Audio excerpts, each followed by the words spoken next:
up in the morning, along with coffee, toast, and cake. If you're like the old Stone Roadie, you like to wake and bake. Now let's join Craig, Reed, and Griff Martin as you head out on the road. So sit right back and buckle right in. It's the Wake and Bake Morning Show. The Stoned Roadie Show, podcast 317, July 14th, 2025. Roll 'em if you got 'em. Hey there, fellows. Stone Roadie Dimension. Looky here, looky here. Hey, my name's Craig Reed, a.k.a. the Stone Roadie. And like always, this is my co-host, co-pilot, and the rocket scientist, Griff Martin. And before we get started on this episode of the Stone Roadie Show, I'd like to show my thanks to Javier Medina. He's been sent me a couple of more of these vests, and he wrote a little note. He said, "Awesome! You sold the one from before right on the spot. Here's another one plus a vest for the auction. Cheers, brother." Yeah, he sent me one. I had it in my car. It got a little chilly up here one day, and all I had on was a shorts and a short sleeve shirt. So I put that vest on and wore it in someplace, and some woman bought it. I said, "Man, how much you want for that jacket?" And I sold it to her right on the spot. You didn't know her or anything? She just wearing it in, no. So that's crazy. She was someplace where I was at, where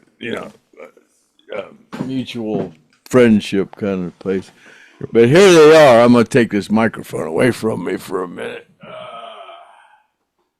This is a medium, and it's a comfort denim. It's a nice jacket. Let me see if I can get a good. Yeah, that is a nice jacket, man. Look at that. Yeah. Oh, you Skynyrd fans, and scoop up. Yeah, you can barely see that there's a shadow on the Lynyrd Skynyrd. You can't really. There you go. That's better. Oh, okay, yeah. Yeah, it looks like you got Ed King up front there, and then Ronnie, and the whole band of the original Skynyrd. How cool is that? Yeah. So that's the jacket. These are nice denim jackets. They're like, real soft. And then he said a vest. Now this is a small, and this is a RCB jacket, Rossington Cause Band. Yeah, that's pretty cool. I can't. Pretty cool. Yeah. Just, got to find somebody that can wear it. Yeah, this is a small, and this is also a comfort denim. So, nice jackets, real nice quality. Oh, it's hung up on me. Real nice quality jackets. This is small. So yeah, this is definitely a woman's jacket here, and this medium here is too small for me. I tried it on. It's just a little snug for me, like the other one. That's because you've been eating that chocolate mousse. Yeah. I told Griff, I said, yeah, you ever tried that chocolate mousse from Walmart? Pretty damn good. Little containers of it, yeah. No, I mean, he goes, "Griff, do you like chocolate mousse?" And I was like, well, kind of like the shit-eating dog. I'll eat it, but I don't like it. But I'll try it next time I go in there. But I did have a dipped cone at Dairy Queen today, though, Craig. Chocolate dipped. That's the first ice cream cone I've probably had in 5 years. I asked Griff if he saw my swollen arm on the last podcast. A damn hornet bit me right under here. And on the podcast, I saw my arm. When I stuck my arm up, I had a Popeye arm. I think it was about that big, and he said he didn't notice it. Yeah, and didn't you see that hornet out there later? He was stumbling around because he had too much THC. It was right. They do that every summer. They build a little nest right up in the corner of my doorway, and it's got to be a hornet because hornets are the way they call that aggressive. Yeah, there's not much difference in a wasp and a hornet, but hornets are more aggressive. And this sucker, man, he come down out of there. But yeah, I waited till nighttime and took my glove and just opened the door and got to where I could grab it, and I just grabbed it and squished them. There was only like 3 or 4 of them in there. Oh, it must have been a little nest. It was a little bitty nest. Yeah, it was only 3 or 4 of them in there. They just started on it. But boy, he nailed me. Well, they make that spray. That's I don't spray. spray stuff, man. I don't like spraying poison and breathing that stuff. Yeah. All that stuff. Anything you breathe or put on your skin or anything, all that stuff goes in your. Well, you don't breathe it. You just squirt the bug with it and haul ass, Well, you always smell it. I mean. Yeah, I guess if you smell it, and if you can smell it, then you're breathing it. That makes sense. Yeah, but I had a shitload of notes here, but before we started this podcast, I couldn't get my printer to work. But well, how are you wanting to do the those jackets? Just what do you want? You saw pictures of them. Just whoever wants them, just place your bid. Yeah, just. But you got to start the bid off at something, reasonable. I mean, 99 cents. That's what I started on my eBay. All right. There you have it. And speaking of bids, we've got the Paul Connolly auction number 2. I'm going to play that at the end of this podcast here. It's got 5 items on it, and I'm not going to sit here and go through all of them because you'll see it in the video that I put up. But it's a lot of cool things. We can talk about one of them there. Is that luggage tag that he found, that Latrell Metter found at the crash site, and then Craig told me the number of the podcast where I can find the video of Latrell handing it to him. So he was reunited with his luggage tag from how many years has that been? And Latrell found it in 2023. So it was in the ground since 1977, October 20th. And in 2023, somewhere probably around this time of year is when he found it. And then we were there October the 20th. And then that's when we did the drone footage. Podcast 102 was the drone footage of over the crash site and stuff. And then that's when we were out there at the monument. And then podcast 103 is where Libby and Latrell are on there, and that where we're talking about the luggage tag.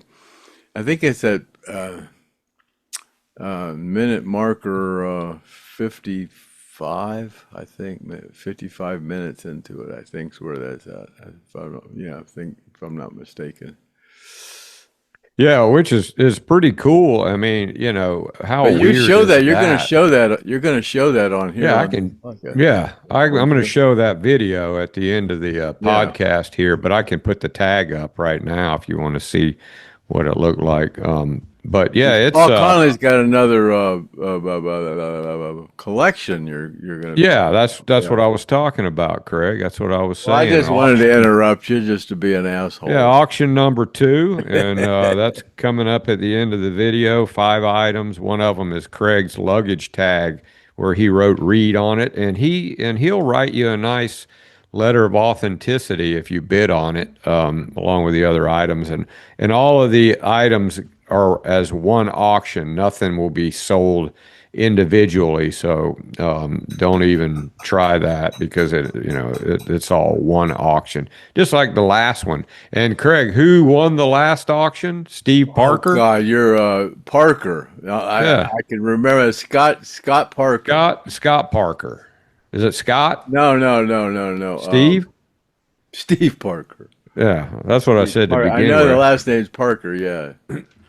Yeah, so that was I think a pretty good buy. Had the radio headset for the pilot on the plane, and some dock wood, and just a bunch of stuff in that one. It was kind of like the history of Lynyrd Skynyrd collection, because it had just about everything in it. It had Curtis Lowe store in it. And this one, yeah, stick around and you'll see what Paul's got coming up in this one, and he's going to keep it up just as for as long as he wants to keep it up, and he wants to start the bidding off between 500 and 1,000. So, somewhere between 500 and 1,000. Throw your bid in there, and we'll keep you updated on it. So that's that. Anything else going on? That last collection went for $3,000. Yeah, that was. Yep. That was a good. I think that was a good deal. Actually. Yeah, that guy's a big time collector that bought that. Yeah, and he said he was going to be interested in this, and so did Robert Wheatley. He said, yeah, it could be a battle between Wheatley and Parker. Because that luggage tag belonged to me. He said he wants it real bad. Yeah, and I tell you what I'll do too is I'll give you the video of us talking about that tag. I'll put it on a thumb drive and include that with it, with Luttrell holding the tag up, which is going to be in this video at the end of the podcast here. I've got a clip of Luttrell. So actually you can see where he found it, and then he holds it up and talks about finding it. And I'll give you a document of authenticity with it too. So it's mine. Yeah, saying that's a pretty historical thing, to start the Stone Roadie podcast, and then all of a sudden you find this luggage tag, and it's been there. I can't believe it's in that good a shape. It couldn't have been subjected to the sun. It must have been under a bunch of stuff. Yeah, it was buried. It was amazingly preserved for being out there buried for 45 years. That's incredible. I mean, you can see, it's old, and it's got that that insignia on it, that laminate. Yeah, the Survivor Tours insignia. Yeah, it was made at in the office up in New York, Sur Productions. You had some other ones that you sold, didn't you? But they weren't in the plane crash. I had the ones that were on my luggage. Yeah, but I sold them. But they weren't in the plane crash, right? They were on the plane crash, but they were buried at the site. Yeah, but they weren't found in the crash site. Yeah, they weren't buried for 45 years. Yeah, that's what makes this so cool.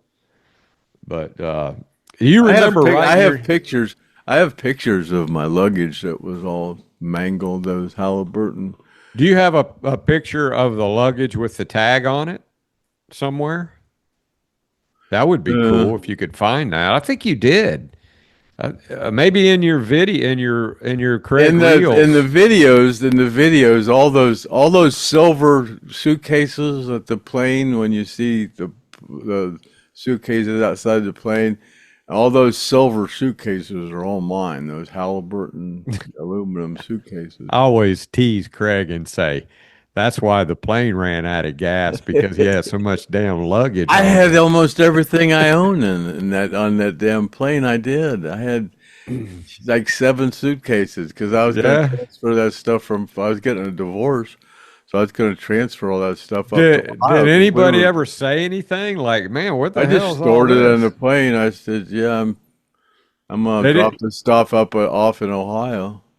They didn't care about There must have been plenty of room in that luggage bag. Stored it. Yeah, it was just stored in the plane. It never came off. It just was stored in the plane because we were playing in Cleveland, and I was just going to bring that stuff up to where I am now.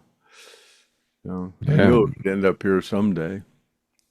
Yeah, that's pretty crazy.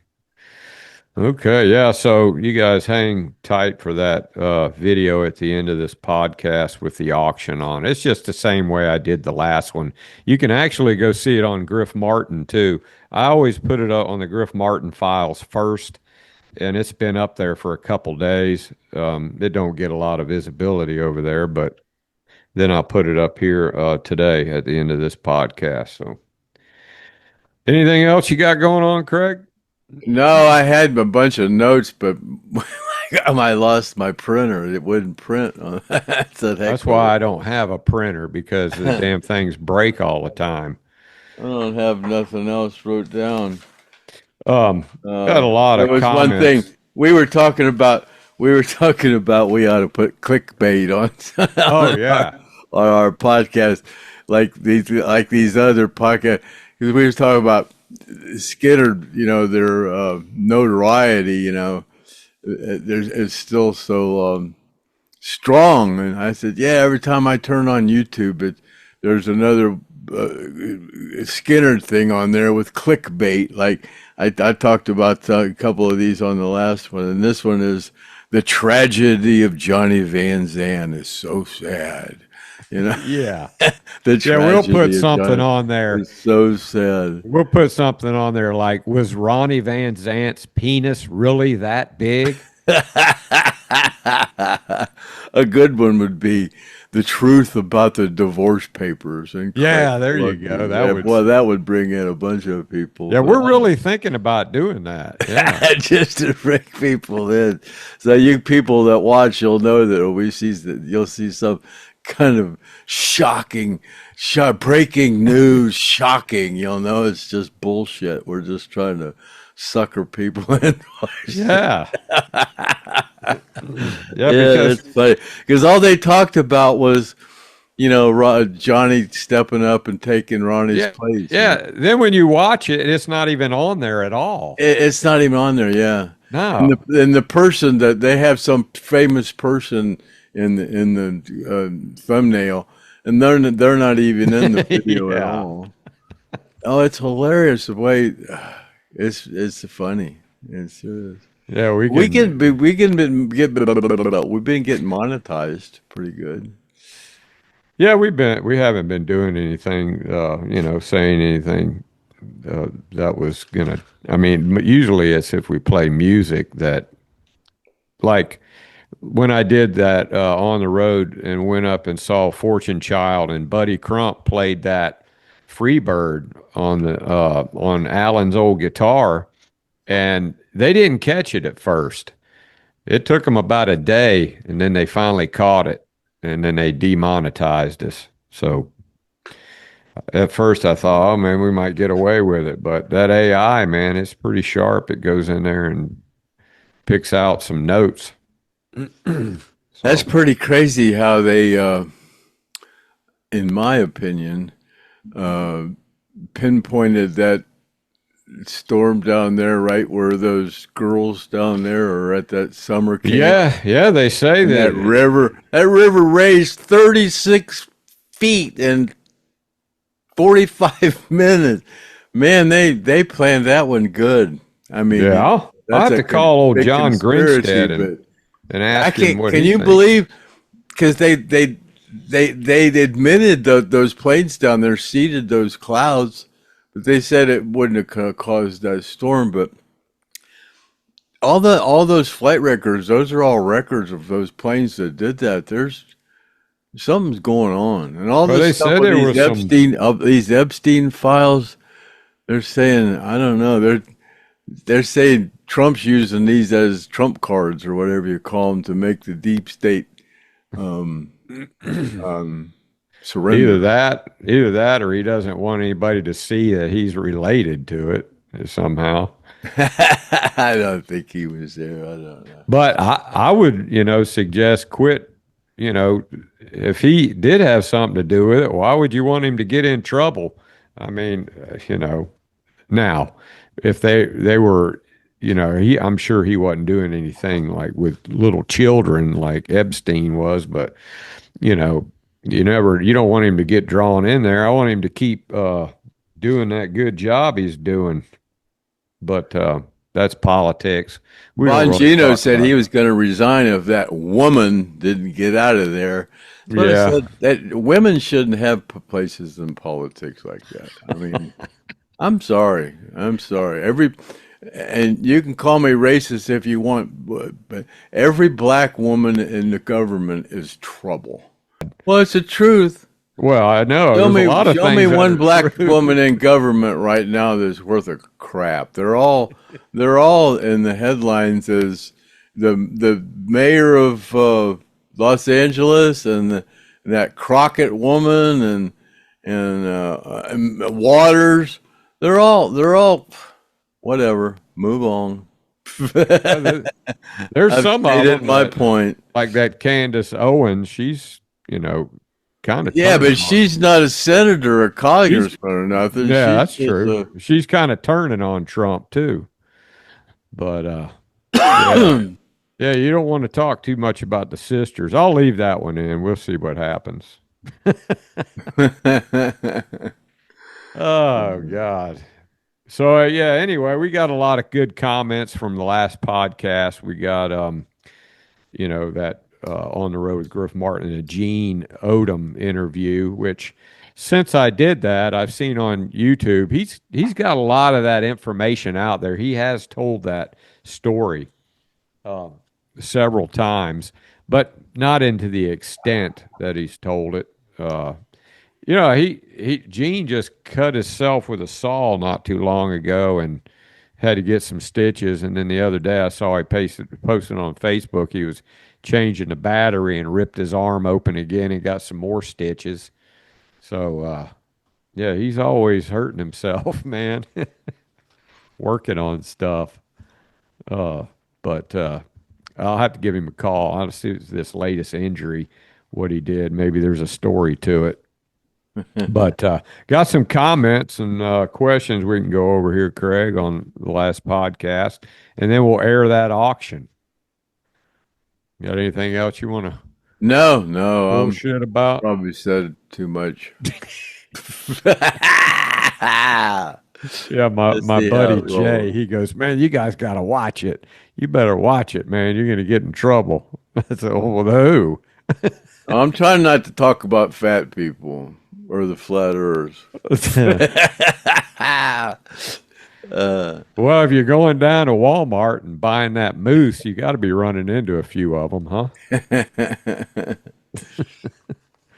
Okay, let's jump into the comments and questions. New person here, Brody's dad. Thanks for watching. That's a new name, haven't seen in a while. Gene needs to be looked out for. He stood up for Ronnie.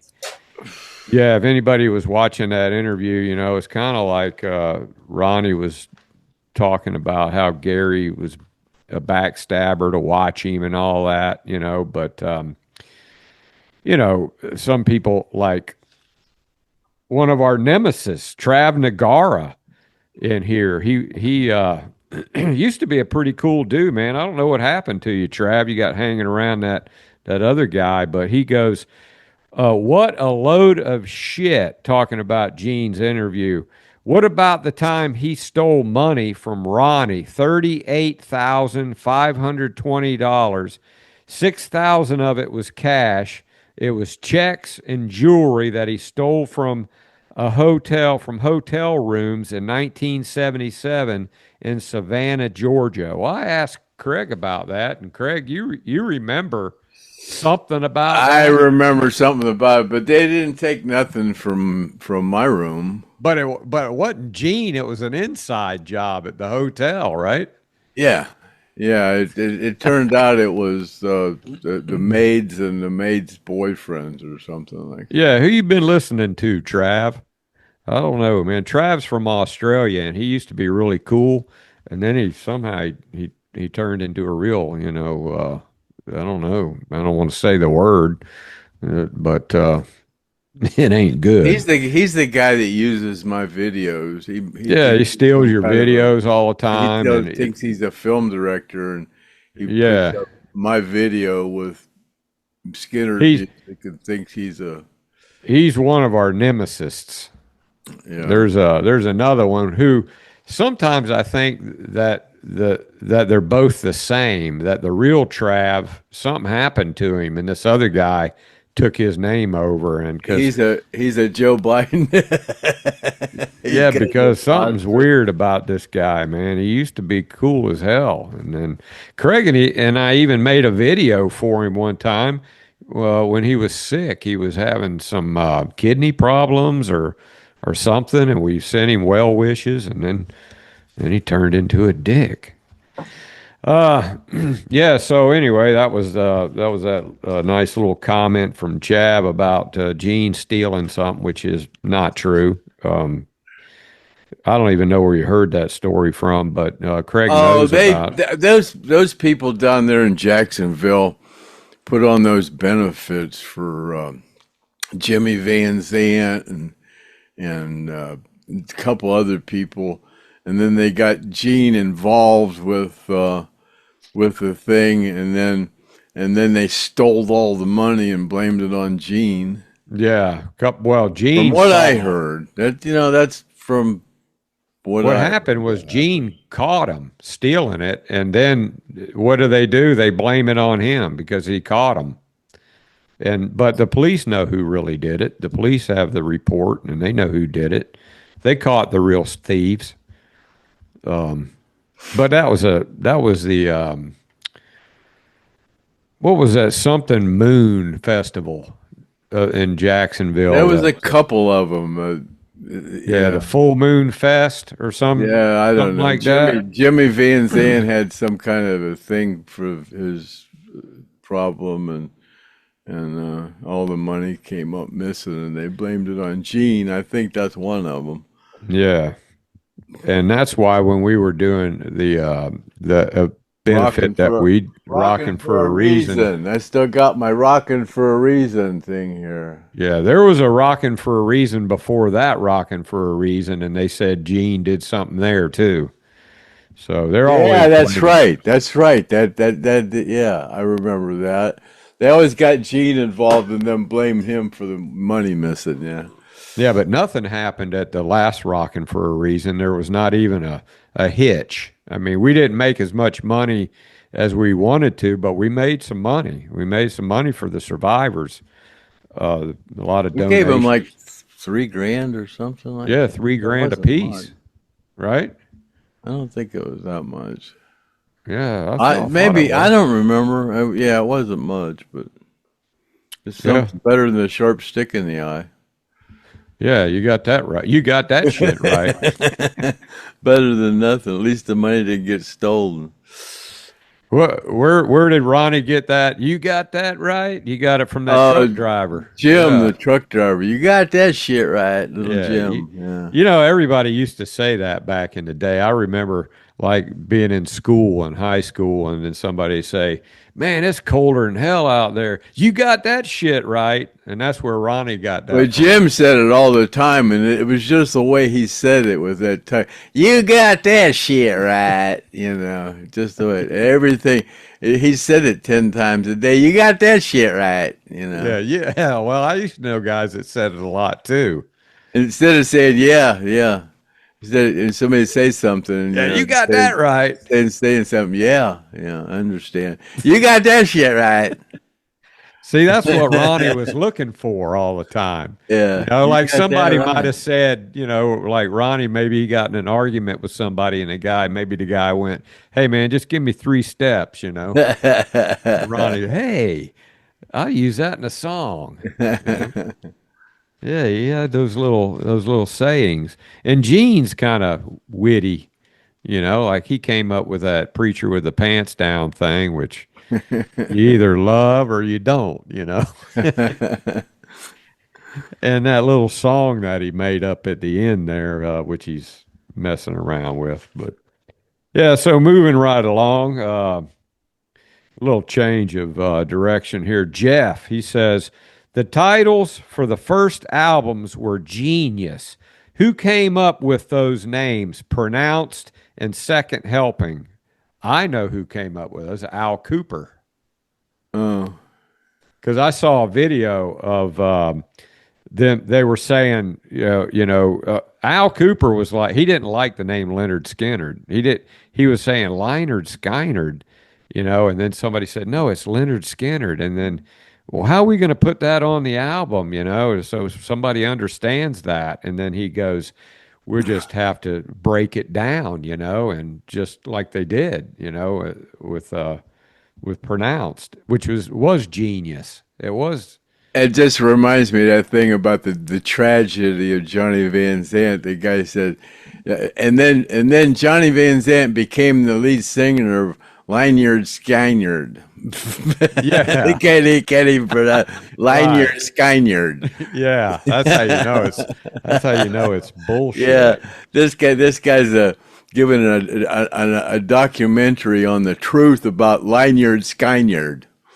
I mean, isn't that a hoot?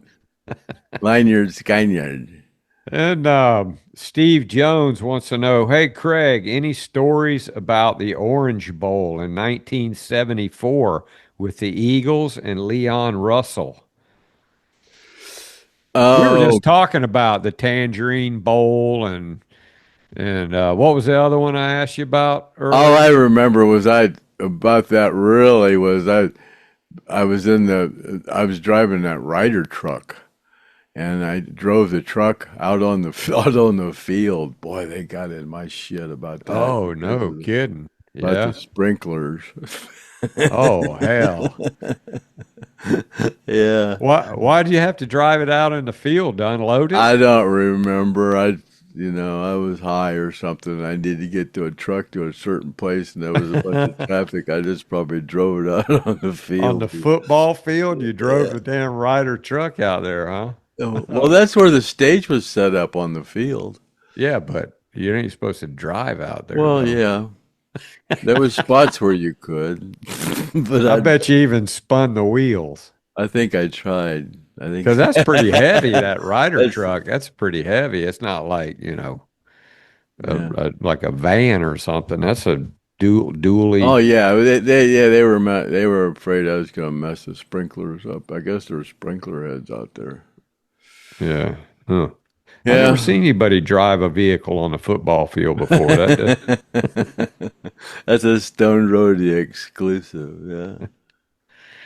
Um, The most famous roadie in the whole world ever did that. He was Then Steve Jones asks, it sounds like Gary turned into an Alan Walden. Yeah, Alan Walden was ripping them off, wasn't he, Craig? yeah. Yeah. Well, he owned the rights to all the songs. Yeah. Yeah, and they had to Awesome. buy him Peter Rudge back. Peter Rudge. bought him $1 million, million to Al Cooper and $1 million to Al Walden. Walden. That's what I Wow, heard. it's a good thing he did that though, because I mean, where would they be if they hadn't not done that? Yeah, they wouldn't have any of the rights to their songs. Yeah. Yeah, that's crazy. And that's the one thing we got to ask Lee when he gets on, if he how much of what he got from his dad as far as royalties. That's a good question. I mean, it's kind of a Yeah, I'd like personal. to know how much they get in players' royalties because they all get players, even they didn't write, they get players' royalties. It's not much as writers' royalties, but Yeah. And I remember Joe Crimp telling me one time he might even talked about it on the podcast. He went with Leon out to Ronnie's old house where Judy was still living there, and where Ronnie lived when he died. And he went to pick up a check, Leon's check, his royalty check, and seemed like it was like about 40 or $50,000 or something, And Joe was like, "Wow, look at that," And they were like, and then Leon was like, "Hey, man, let's go eat." Yeah, so Leon was making some money. Um, Artemis, I don't guess Artemis maybe made as much as Leon. I don't know. Gene claims they were all broke, right, Craig? I don't know. I don't want to comment on that. I don't know. They all lived pretty lavishly, I mean, They had a Billy lot of Billy fringe lived benefits. Billy, they all seemed to have a bunch of money. I mean, Billy didn't write much, and he seemed to live well. And You know, Maybe they just mismanaged and their money. Leon, all his wives took all his damn money. Yeah. Well, I mean, Craig would probably know. Gene would probably know more I only about that. assume that. I mean, Yeah. After words. I mean, you were around them quite a bit in the tribute band, so you saw. They probably were doing all right as long as they were in the band. You know. yeah. Oh, and Cheesehead says Gene saves Judy's ass in court and then she shits on him like Gary did. It's sad. Gene is an honest man working in a dishonest band. Well, you know, I mean, there's a lot of people that agree with Gene. There's a lot of people don't agree with Gene. That's because Gene's got a lot of credibility on a lot of things. But there's always two sides to a story, and I wouldn't mind. I don't. I think somebody in here mentioned something about Judy coming on here that she would never do it, and maybe she wouldn't. But I'd love to hear a lot of things what she's got to say. I really would. And I would be respectful to her too. I mean, that was Ronnie's wife. You can't, a lot of people are really disrespectful. Maybe if you knew her personally, you got a right to do that. But, like a guy like me, I would never be disrespectful to her. I mean, you got to look at it like that's Ronnie's wife. So who wants to mess with Ronnie's wife? Think about it. The other day, someone posted a picture of Ronnie and they said it was Cassie in the Caribbean during a tour somewhere. And Judy wrote in there and said, "You people get a grip, man." He said, "That's me and Ronnie in the Cayman Islands." And Yeah, she was holding that 1975, barracuda. we went on vacation in the Cayman Islands, and the truth about Lynyrd Skynyrd page or whatever it is, this is Ronnie and Cassie in the Yeah, that's another Caribbean. one of those. Yeah, you people get a life. What's wrong? That's what she said. What's wrong with you people? Me and Ronnie and the Cayman Islands. Yeah, that was. Who'd they say There's so they? much bullshit. There's just so much bullshit. People Yeah. write stuff and like it's a fact, and it's just bullshit. It's hilarious. Yeah, yeah, I know. There's a lot of people that make stuff up. And like, who knows? I mean, like that thing with the Trav and the $38,520 that Gene stole, you know? I mean, I've heard a lot of stories people said about, yeah, Gene, but I've been Now, how around. would you know or even think that unless you were there?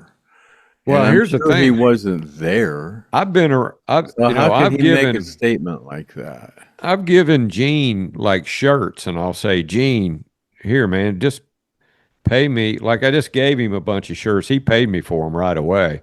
But I've given him shirts and I say, Gene, just pay me when you sell them. You just give me what I've got into the shirt. The guy, he can't stand it. He'll call me and he'll go, man, I got some money for you. I said, Gene, just wait till you get it all in one sum, the whole total amount. No, man, I'm gonna give you $50. And I go, no, man, just wait. So, the guy, he's pretty particular about paying people back. So, I've been around him a long time. So, I don't have a problem with him in any way. I've never seen him be dishonest in any way. So I had to argue with people on that. But yeah, anyway, back to the comments. DF32, Gene should be compensated. He even got stabbed in the elbow. Can you imagine getting stabbed in the elbow? He says, I'm just a fan of the band and Alan Collins. Yeah, remember Gene telling that story how somebody had a knife and they stabbed him when he was down in the crowd? He No, told I that don't on the, remember that. yeah, he told that on the podcast. He actually got stabbed. Uh, I forget. I'll have to ask him to tell that story again next time I see him. But then James King, I want to know, Craig, that story. Let me see here. What Craig thinks about. Oh, I want to know what Craig, James King asks, I want to know what Craig thinks about Gene's story, that last podcast. Oh, I didn't watch the whole thing. I watched the beginning of it for about a half hour of it, and then I watched the end of it for about a half hour. I missed a little bit in the middle. So, but it was legitimate. I mean, um, I mean, some, like the blood oath and, him going to court. yeah. Yeah, it's pretty I don't much. remember a lot about the T-shirt stuff. I remember that there weren't a lot of T-shirts back then. God, in '74 and stuff, before Gene come around, shit, if people were making T-shirts and selling them, we were going, shit, yeah, man, give me one, Yeah, 'cause Yeah, even though they weren't. nobody made T-shirts back then, and then later on, we did sell, shirts, but a lot of the shirts that I had from then were from the promoter, either from the promoter or the record company. I didn't get a lot of shirts from the catering thing, you know. And maybe that's A what lot Gene of was. about those. What Gene was talking about, there was a lot of bootleg, but it was people within the organization doing it. So you probably weren't like I much didn't pay no involved in any. attention to Yeah, T-shirts and and shit. neither I did was Ronnie, but Gene this did, and that's T-shirt. Yeah, why. give me one. I didn't give a Yeah, shit. that's why Gene said to Ronnie, "Hey man, you ought to see." Gene's looking at all these shirts that were getting sold. He said one out of three, and then what he said, one out of three people. Yeah, I think it was 1 out of 3. I don't know. I don't know if it's that high. I don't know. That's a high. Yeah, and he had some pretty big numbers. And this is Shelman Brandon that says Judy would never come on the show, and even if she did, there would be a list of things she would not talk about. Yeah, but I don't know. I've heard her in some interviews before, and she did one interview. It was pretty, intense. I mean, talking about the band's not members not getting along and all of that stuff. Man, I'd love to hear somebody do an interview with her. I'd love to hear it. I She's don't got a think she thinks she has any reason to do this. probably be the best Skynnerd Would, interview.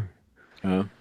Probably be one of the best Skynnerd interviews you ever I don't had. think Was she thinks there's any reason to do stuff like No, this. she don't care. I don't think she cares about it. Just like what Alan's daughter, she doesn't Yeah, even they want to just talk don't. about it. They don't want to care to do stuff like this. See, Fuckna says, we all know that Smell was written about Gary. I think Ronnie had Gary in mind when he wrote Trust off the Bullets album. I don't know. Yeah. Well, I'll have to listen to that and Never see what thought you're about talking that one. about there, Fuckna.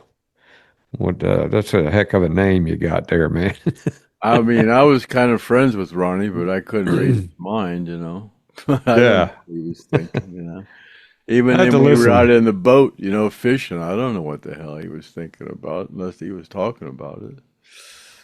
Yeah, when he was fishing, what kind of stuff did he talk about? Was it just talk about fishing or? Shit, I don't remember. We would just talk about, you go, last time we were here, and, you Just ever, normal stuff, yeah, yeah. just, we'll go over here and do some jigger fishing, and we'll, shit, I thought that was a good spot there, or, we just talk about what we were doing, it wasn't, Yeah, what I can remember. it wasn't shop talk, right? It wasn't like No, talking about, the band. no, we Hell, were we probably, were enjoying the moment. We were, we were yeah, you doing what probably we were wanted doing. to. We weren't out there doing that and thinking about something else. And we were trying to catch that big bass. We Yeah, weren't thinking he didn't about want to be talking we weren't about thinking about business. nothing else but catching that big bass. Yeah, he even sang about it in that song, man. He don't want to talk about, if you want to talk about the business, he'll have to send you away. If you want to talk fishing, I guess that'll be okay. Yeah, you want to talk about the business, I'm going to have to send you away. But if you want to talk about fishing, I guess that'll be okay. I guess that'll be okay. I always love to hear that song. That was a I had great. to open up that picture for a minute. It looks better than me sitting Yeah, there. that's a killer picture, man. Yeah. But I can see the top of your screen. Yeah. You need to adjust your camera down. I know you're going to look at it later and go, I can see the top of my screen. And let me see. Jerome Murphy says he would really like to see Jeff Carlisi come on the podcast. Maybe if you get Griff his contact info, he can talk him into coming on. I don't know. You know, when I see Carlisi in any kind of a podcast, it's more of a rig rundown type thing. He likes to talk about. I mean, I have seen him in some. When a guy, was talking about like the history of 38 Special and stuff, but he likes to talk about, equipment and more of the music and the instruments and stuff like that. That's Yeah, what, I don't think he wants to talk about why he left 38. That's what people yeah, talk about. yeah, he doesn't want to, I mean, He don't want to get into that shit. yeah, I haven't heard him talk any of that kind of stuff. Now, he did talk a lot about how he liked the Cars, and when he first heard the Cars, he thought they sucked. And then he started listening, and he couldn't get it out of his head. And he goes, maybe they don't suck. Maybe they're good. And then he became good friends with them, which, yeah, I'm a Wicker, come here. Big Carlisi fan. Yeah, somebody in here said they miss Wicker and Leon. They want you to put Well, them back in. I was going to show them because I got their hair groomed, Yeah. and the girl gave them a mohawk. That was a couple Sundays ago. Took it back, huh? And I took them back. I go, cut this damn mohawk off these dogs. Wicker, come here. Roger Banning says, love the guests and the podcast. They have some great knowledge of Skynyrd. There is a cool song by Cashbox that's called Van Zant, a song about Ronnie. Oh, I'll have to check that out. Cashbox. And the song's called Van Zant. Yeah, you guys out there, check that out and report back. I'll have to take a look at that. I'll have to mark that as something I need to look at. That's pretty cool. Cashbox. You ever heard of that band? I don't know, man. I'm kind of like that mohawk. She shaved him. She shaved him for the summertime and left a mohawk on him and a beard. And I goes, cut that damn mohawk and that beard off. But they're pretty much shaved. Hell, I could do this. I could shave them like that. Yeah. I used to cut my own dog's hair, so. Yeah. And she cuts their nails and brushes their teeth. Where's the other one at, Craig? Leon, I don't know. Yeah. Yes. Leon's into something. Leon, come here. He's so little. When he gets cut like that, he looks funny. He's so little. Leon, come here.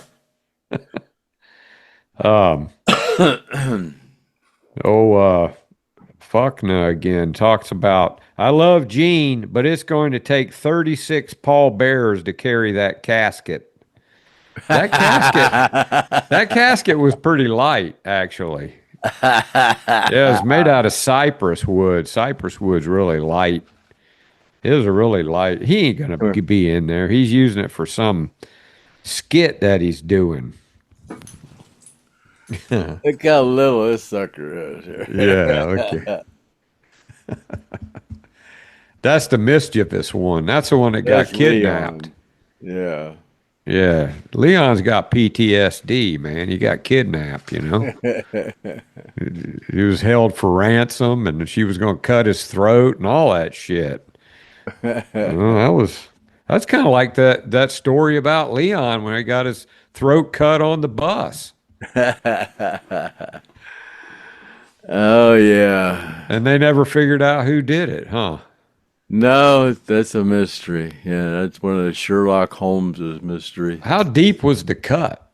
That's what we have to have the first one. Who the truth finally known? Who cut Ed King's throat? The truth. And it wasn't Ed King. And it's not good. It was Leon, not Ed King. Oh yeah, that's right. Who cut Leon's throat? The truth is finally known, and it's not good. Yeah, it must not have been a very deep cut, huh? Did you see it happen, Craig? Did you see it? You didn't see it afterwards? It was just a scratch. Was it? Yeah. Well, he didn't get no stitches. I mean, it wasn't laid open. He didn't have a bandage across his throat or nothing. It was just a scratch for whatever. I don't know. I don't remember. These stories all get blown out of proportion. Funny. And Tina Resco says, Gene is a great storyteller, and if anybody has got the blue book, give them my email. Yeah, I used to have, we've sold what? About 3 of those, didn't we, Craig? And for a lot of money. Those blue books I don't think I ever. Yeah, remember? We had. I've some got a donated. couple of them. I've got a couple of them autographed to me. Brian Bodkin donated. No, that was a different book. But yeah, somebody gave us like 3 of them, and we auctioned them off. God, I can't remember. And let me see. 300. I can't even believe we've done 315 of these podcasts. That's crazy. Yeah. 2 more comments, and then we'll get to the auction. Brian McManus says, I met Gary on the last Rebel tour. He was great. He held up my 2-year-old daughter, posed for a picture, and signed my band album. I've heard Gene and Artimus both tell their story. Seems like whoever tells the story is making themselves out to be the hero. Yeah, that's true. I agree with you on that. It's like Gene was saying when I told him, I said, I'd like to hear Judy's side of it. And he said, there ain't but one side, my side. And just to top it off, let's leave with one from Kimmy. She says she went to court once and represented herself and won. Thank God I was pig-headed. Could you see Kimmy representing herself in court, Craig?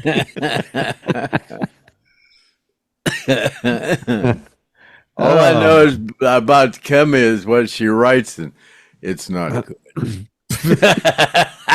She's very positive too. Just kidding, Kimmy. If somebody says something like mean about us, she'll go on there and she'll try to deflate it. She'll be like, "Oh, well, you don't understand, Craig. He's got brain damage." Or Kimmy's just real, Yeah, we love you, Kimmy. You keep commenting. We love all the comments.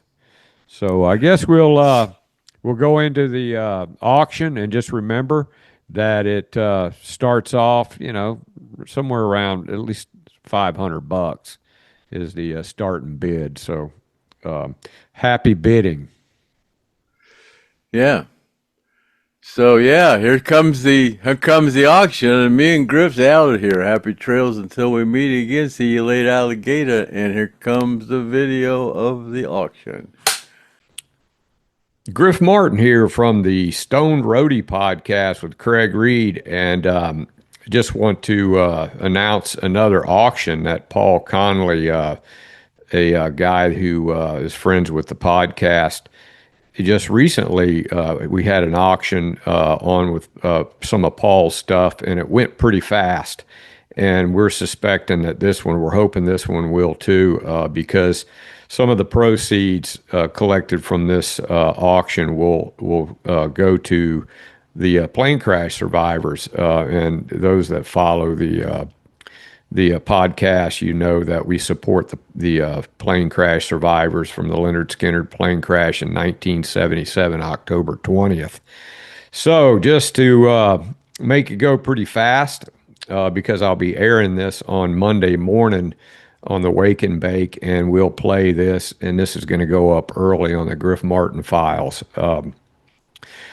To start off with, it's a really good package of stuff here, several items, and all really cool stuff, just like the last one.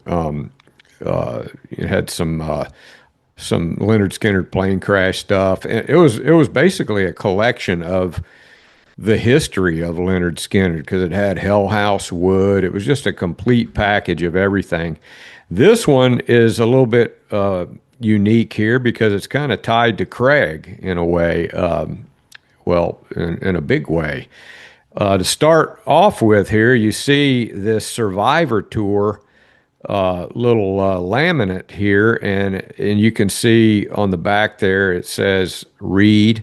Well, this is a laminate, and it's a luggage tag that Craig tied onto one of his bags and loaded it on the plane the day of the crash, right as they were loading all their stuff. Craig had this luggage tag on there with his name on it, and then the next time it was seen was when Latrell Metter dug it out of the ground at the crash site. So what happened? You were out there, and then you happened to find something, and share with us what that was. Yeah, we take people out there and just give them their space and their time to do what they want to do out there. And as we're walking around, sometimes you'll just see things, and I came across that on that. Now this is like, if Craig, you're looking at this right now, you know what this is, because flip it over there, Latrell, and let's take a look. What's that say? That's Reed, and I believe Craig wrote that on the back. This has been in the ground since October 77. And then we reunited Craig with it at the crash site. There's video of that. I was looking for it. It's on one of the podcasts. Well, here we are, and this is Latrell Metter, the guy that found the luggage pass. We thought it was a backstage pass, but it was a luggage pass. Right there, back at the crash site, and now Craig is actually holding it up after how many years? People wonder where I get all the stuff that I sold on eBay. I had about 7 suitcases on that plane, and this is one of the... Turn it over, Craig. Let me see the other side. Yeah. And Survivor Tour. I actually sold actually there's a couple of y'all out there that have a couple of these that I actually sold. But they don't have one that was found on the ground out there at the crash site, and now you're holding it. Yeah. That's crazy, man. Yeah, it was found, oh God, how far? It's found 150 feet from where the nose of the plane. Where the plane was actually. Right, it must have flew in the air, I don't know. So yeah, man. Kind of crazy. Reunited with his old luggage pass. Man, that was some rough terrain out there. Well, you saw it. Yeah. Phew, I wouldn't want to land a plane out there. But really cool, that of all the things that were found was something that was related to Craig. And as you can see, it's pretty dirty, and but not in bad shape for the amount of years since 1977, October 20th, that this has been in the ground. So just to start the auction off, there you go. That's a really unique piece. I think that's worth quite a bit of money right there. And Paul, he's got poker chips. He's got playing cards. He's got a lot of stuff that came from the plane, and he likes to trickle some of this stuff out and then donate some of the proceeds to the plane crash survivor. So it kind of helps him get rid of some stuff, and then also helps the podcast. And so next, coming up is a little light bulb that was probably, I'd say, in the instrument panel of the Convair 240. And this is just how it was found. I imagine if you clean that bulb up, you might even be able to light that thing up. Yeah, that was an intact bulb with the base intact, recovered from the crash site, 2 feet deep. Gillsburg, Mississippi is where the plane crashed, and not sure who found that, but it's definitely coming from Paul, and it is original, and it is definitely unique. So then next we have this is a replica, basically. Ronnie Van Zant replica 1977 Street Survivors Tour Pass, signed on the reverse side by plane crash survivor Artimus Pyle. So this is a cool little piece. It's not, an actual, I mean, if this was really Ronnie's right here, which I think somebody has this, that's worth a ton of money. But to have a replica and then have it signed by Artimus on the back that's a pretty cool thing to put in the package.